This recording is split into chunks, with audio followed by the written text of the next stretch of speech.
Welcome to FedScoop TV. I'm your host, Carton Cordell, and I'm joined with Mike Burr, who is the Android platform specialist for Google. Correct. Nice to meet you, Mike. Nice to meet you as well. Thanks for joining us. Thanks for having me. Talking about mobility, one aspect of digital transformation is enabling mobility, obviously, for government workers. What's a way that you're seeing mobility put in place in a way that increases productivity and provides more functionality for workers? So, I guess we've taken an approach over the last few years, a two-pronged approach. One is for the administrators, like how do you manage these devices in a consistent way, and then from the user perspective, how do you give a user a device and ensure that it's secure and that it's just super easy to use. So going back on the administrative component, about 3.5 years ago, Google showed up with something called Android for Work. It's now called, as of last year, called Android Enterprise. And what it really is a set of APIs that are in the operating system that we give to the world. Android's open source. So we give that operating system to the world, and then using what we call our CTS, our CDD, it's the definition, compatibility definition, we mandate that all OEMs and carriers use Android Enterprise APIs if you want to use Google services on the phone. So basically, all devices that have Google services now have these common APIs. And then your EMMs have written their code in their consoles to utilize those APIs. So what we've effectively done for administrators is we've nearly reduced the complex fragmentation of managing Android devices, because again, the APIs are consistent, standard across all devices now. As long as you use a partnered EMM to turn on those secured APIs, the EMMs can actually do that very easily. So it makes it very easy on the administrative side. On the user side, we live in a day and an age where instant gratification must happen, no matter what you do. So what we found, over the past couple of years is, for a user to have a very good experience, their enrollment into some sort of management needs to be super fast, and it needs to be super simple.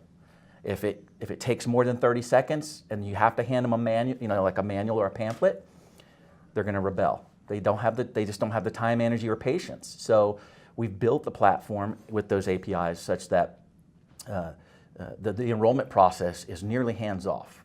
So we introduced something called Zero Touch, which basically allows a user to open a device right out of the box. And as soon as it hits connectivity, it starts enrolling all by itself. The user doesn't have to do anything. So that's one of the key things. And obviously, a native approach for the user, something they don't have to learn. They're already used to using Android apps. They're already used to using Android as a platform. So we mimic that in our Android Enterprise work profile. So it makes it very easy for the users. Now, another key aspect of that is security. Obviously, these mobile devices are endpoints. Endpoints now travel in and out of sort of network and security parameters. What ways are you seeing that we can provide security to these devices without losing the productivity edge?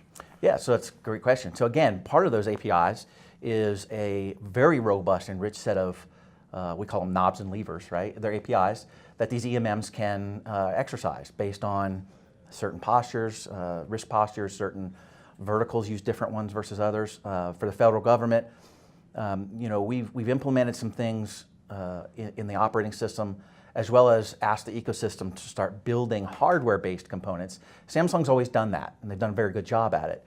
But from a Google perspective, we live a little higher up the stack, so we've implemented some things in Google Play services that help protect the device. Things like Google Play Protect, which is Google's own malware, anti-malware component that lives on all these devices today. And it has capabilities that allow a device under management to be polled by an EMM to get the status of the device. There's also remote attestation services, so an EMM can immediately know if a device has been rooted. And that relies on something called a root of trust and a verified boot component. It's virtually impossible to root an Android device today without your EMM knowing it. And at that point in time, remote wipes can be exercised, or the user must unroot the device or re-enroll it once it's unrooted. There's a lot of knobs and levers. In fact, Gartner rated Android higher up the stack than any other mobile operating system this year, which is pretty impressive considering 3 to 4 years ago, Android was considered the wild, wild west, and it was just full of malware. But contrary to popular belief, that is just untrue. So a lot of security controls, specifically for a device that's under management.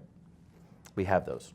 Yes, sir. Yeah. We've heard a lot about immersive technologies, things like virtual reality and potential components and opportunities to use it for it today.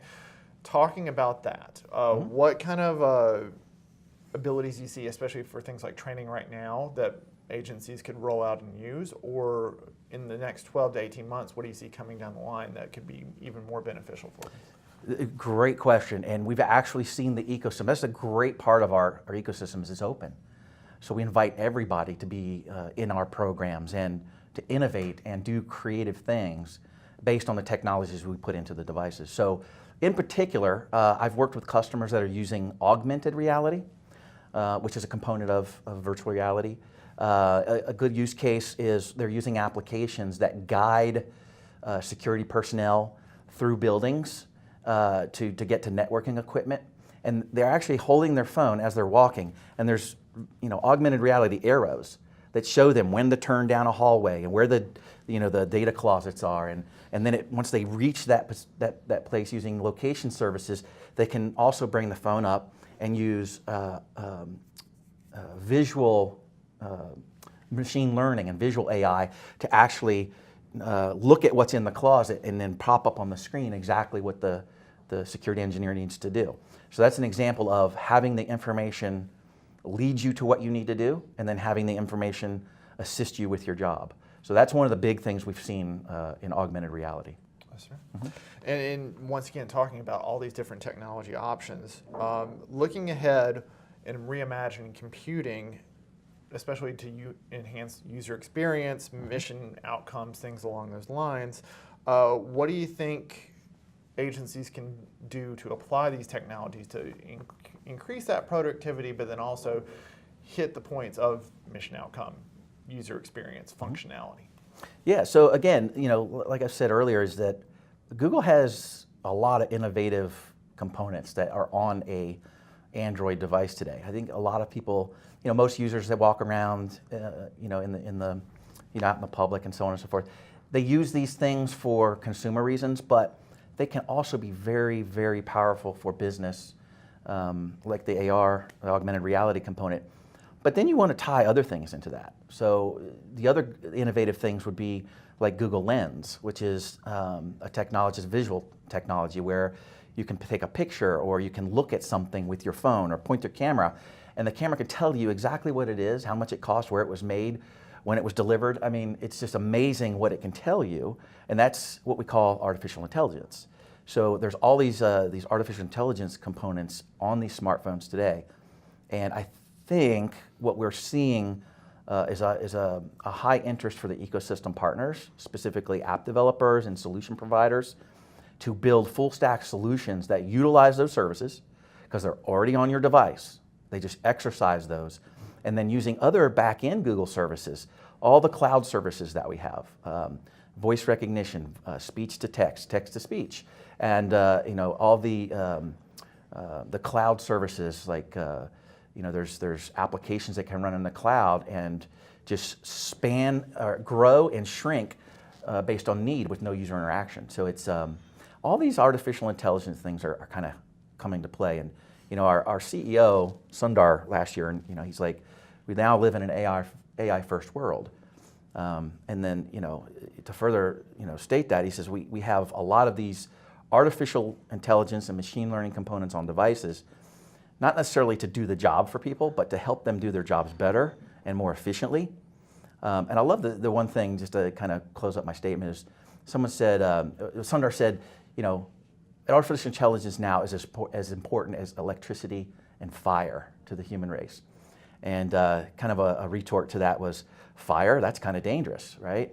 And his reply was, yeah, fire is dangerous if you don't use it the right way, but we learned how to harness fire for the good of humanity. we need to do the same with artificial intelligence. And we are really, really leading the way on that, on these devices. And our ecosystem is just jumping in. So I think using all the Google services on the device to augment and to help users do their job is the way to go. Sir. Mr. Burr, thank you very much Thanks for for joining having us. me. I appreciate Yeah, it. thank you. For more on our Accelerating Innovation in Government series, check us out at fedscoop.com. I'm Cardin Cordell. Thank you for joining us.